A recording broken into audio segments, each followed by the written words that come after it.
எல்லாரும் நல்லா இருக்கீங்களா? இன்னைக்கான பதிவு தூரம் ஒரு விஷயம் அல்ல, எடுத்து வைக்கும் முதல் அடிதான் கடினமானது. கண்டிப்பாங்க. நம்ம ஒரு சரியான பாதையை தேர்ந்து எடுத்துட்டோம்னா எவ்வளோ தூரம்னாலும் அதில் நம்ம பயணம் பண்ணலாம். அதில் எடுத்து வைக்கிற முதல் அடி இருக்குது பார்த்திங்களா, அது எடுத்து அந்த பாதையில் காலை வைக்கிறது தான் 1008 யோசனைகள் வரும். போகலாமா வரலாமா, இந்த பாதையில் போனால் என்ன ஆகும், இப்படி பண்ணால் அப்படி ஆகிடுமோ இப்படி ஆயிடுமோ, அந்த மாதிரிலாம் எண்ணங்கள் வரும். அந்த எண்ணங்களுக்கெல்லாம் இடம் கொடுக்காம நம்ம துணிச்சலாக நம்ம முதலடி எடுத்து வச்சு அந்த பாதையில் பயணம் பண்ணணும்.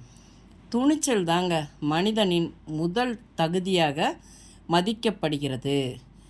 ஏன்னா மற்ற எல்லாவற்றையும் அதுதான் உறுதி செய்கிறது. நம்ம ஒவ்வொரு நாளும் துணிச்சலுடன் செயல்படுங்களேன்.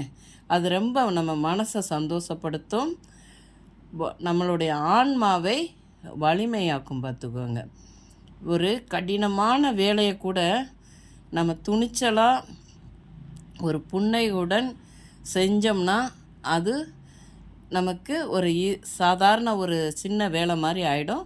ஈஸியாக அந்த வேலை நமக்கு முடிஞ்சிடும்.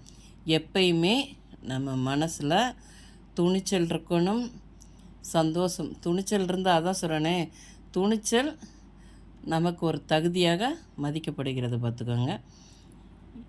இந்த பதிவு உங்களுக்கு பிடிச்சிருந்தால் பார்வதி வீட்டு சமையலுக்கு ஆதரவு கொடுங்க. ஓம் சாய்ராம்.